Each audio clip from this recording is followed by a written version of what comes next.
What's up, guys? DCK here, hitting you up with another video. Yes, one so soon. I wanted to touch up on some indie stuff that I don't think I covered in my last video. That's really interesting and kind of awesome in some cases. But first, I just want to touch up on TNA. I am not going to be watching the pay-per-view this Sunday. I got something better to do. I am seeing Lewis Black live at my school. It's awesome. It's super awesome. For those who don't know, he's a comedian and he's very funny. Especially you Canadian folk, you know who you are who don't know Lewis Black. Like, you know, when I comment on your videos and make a reference to him and then I have to explain to you on that same comment. Like no one else knows what I'm referring to right now, but yeah. So I'm not gonna be watching Bound for Glory because things are just gonna, you know, be ridiculous, you know. Who knows, you know, I mean, like I talked about in my last video, there might be some good matches, but at the end of the day, you know, where the hell are they going with their company, you know? And they got the whole they thing, and what the fuck?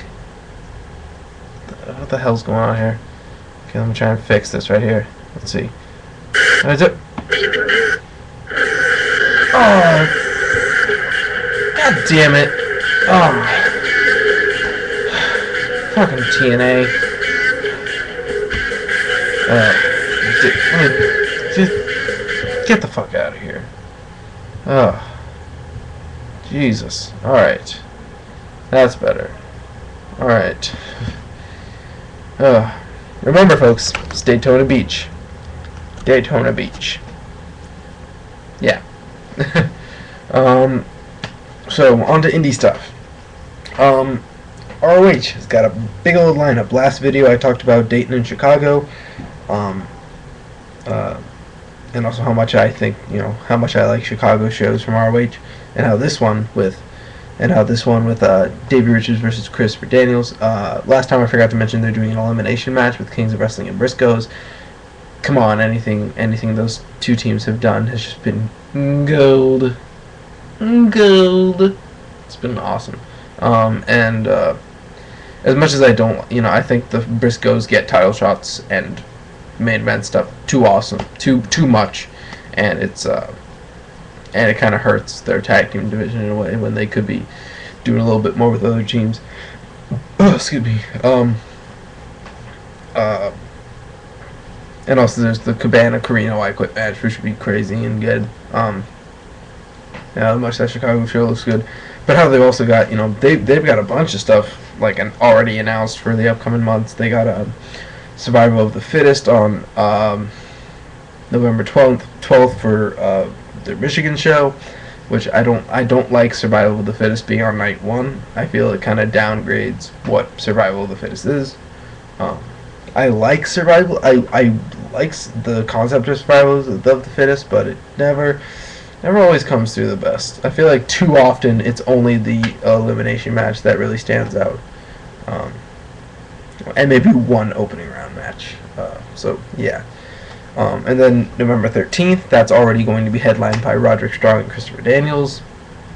That won't suck. And then we got Final Battle Weekend, December 17th, I believe. Yes, 17th. Plymouth, Mass. They do have a match announced for that. World Tag Team titles, Kings of Wrestling, and American Wolves.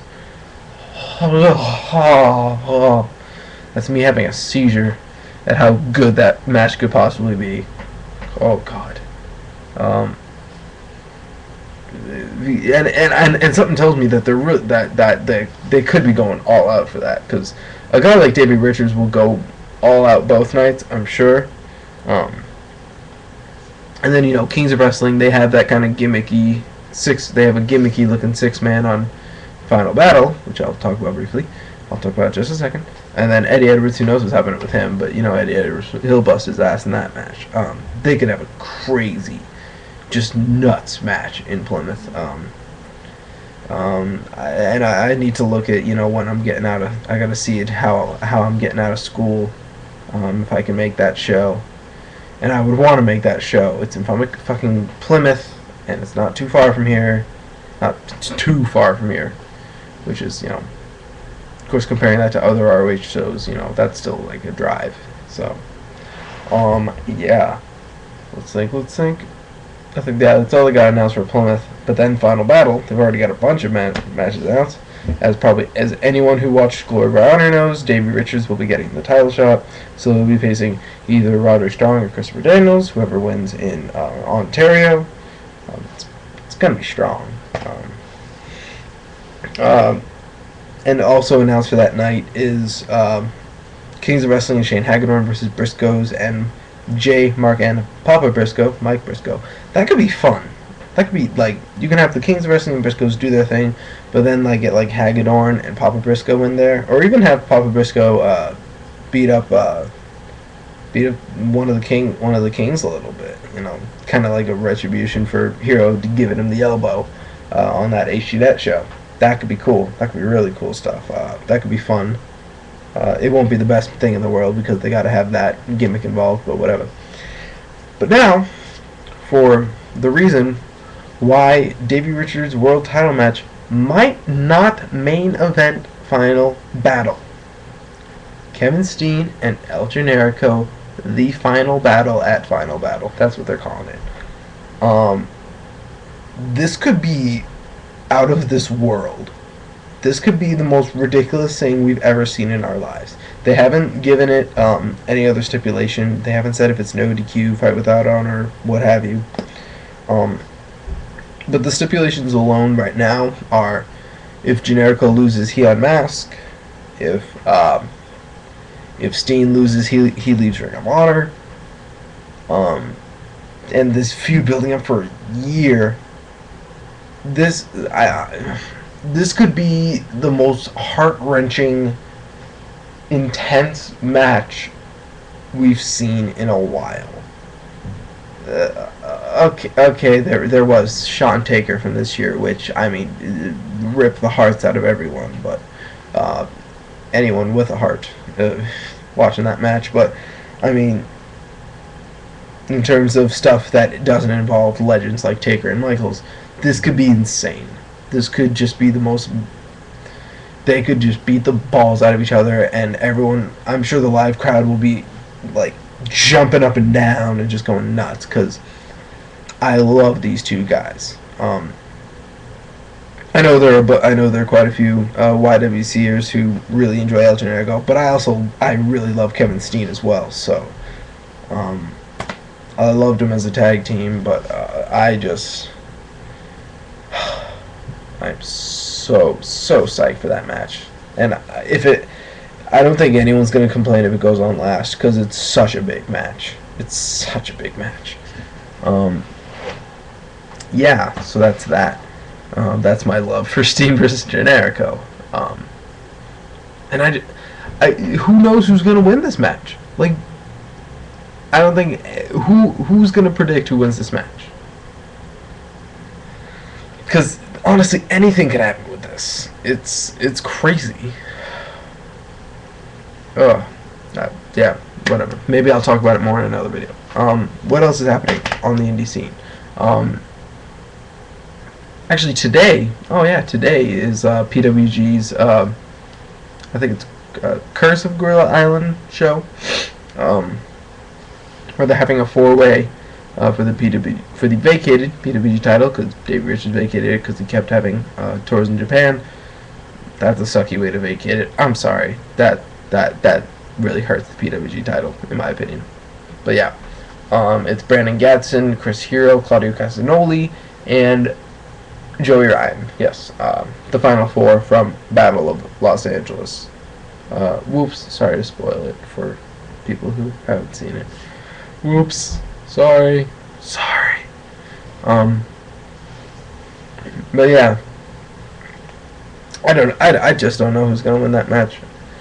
Something tells me it's not good. I don't think it's gonna be Hero or Castagnoli. It's gonna be Joey Ryan or Brandon Gatson. And PWG really likes Brandon Gatson. I don't think Brandon Gatson's ready just yet. I think he needs more of a character. I mean, Hero had a character when he got the belt, and everyone had a character when they got the PWG belt. Gatson needs more of a character before he can get the belt. So something tells me that Joey Ryan's winning the belt, and I really like Joey Ryan. I really do.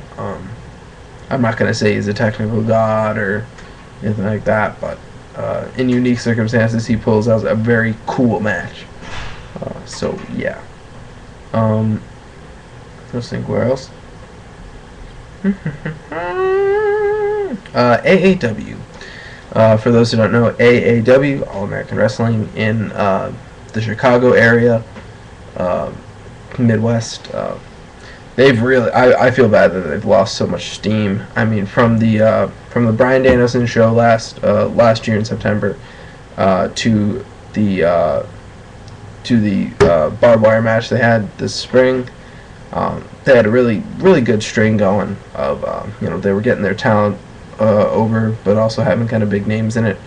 But now they're starting to lose steam, and I there's something about the AAW product that I really enjoy, the feel of it. But I think they're kind of losing. Like I said, they're losing steam.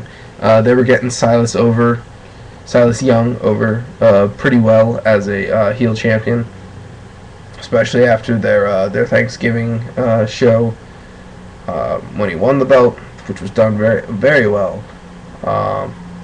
Windy City Classic, I forget which number. Windy City Classic from '09. Very well done, heel turn and championship win. And they got like talent unique to their promotion that you're not going to see necessarily in ROH or PWG. Or even like Jakara on a regular basis. You'll see guys like Silas Young, Shane Hollister, who's good. House of Truth, even though they're starting to be used more by ROH. Who else? Who else do I like? Aeroform. They got Aeroform. I really like Aeroform. When they had the Phoenix Twins there before, what happened this past spring. They had and Eric Cannon, who's there a lot.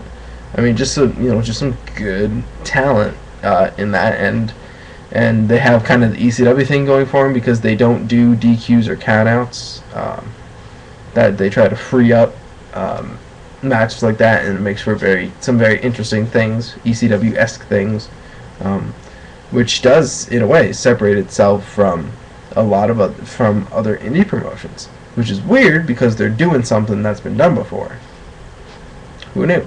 At least that's what I think. One final thing to touch on, Jersey All Pro. I talked about Chikara in the last video, so you go see the last video if you want to hear me talk about Chikara. Jersey All Pro, according to, I know one of them I saw from the side, but the other one the other piece of information I couldn't find, or I haven't found yet. But if you guys saw Emerald Flosion 62's video, which I know you did, he's the smart est wrestling fan on the YWC, as he would say. By the way, go subscribe to him. Awesome dude. Cool, knows his stuff. Has fun with it. All the good stuff. He talked about how Jersey All Pro is teaming up with New Japan Pro Wrestling to have them not only bring more guys over, but run shows over here in the U.S. Woo! That's all I gotta say. Woo! That's gonna be cool. I mean, I'm not the biggest New Japan watcher in the world, but I do know of guys there. They even got legends there who like Liger and Kanemoto who can still go. Who would be really cool to see. So yes, booyah. And also the other piece that I'm not 100% sure about, but according to Emma Flosion is happening, Mike Quackenbush and Jushin Thunder Liger. I'm just a happy boy because I'm a huge Quack mark, and the more I've watched Liger, the more I think he's just one of the best. So I'm trying to look up Liger more, and I love Quack, and see what happens when when you go outside of mainstream. You find something that makes you happy. Dig it, you mainstream fans. Nah, I'm just kidding. I'm just messing with you. Alright, DCK, DoubleCrossKing, stay classy.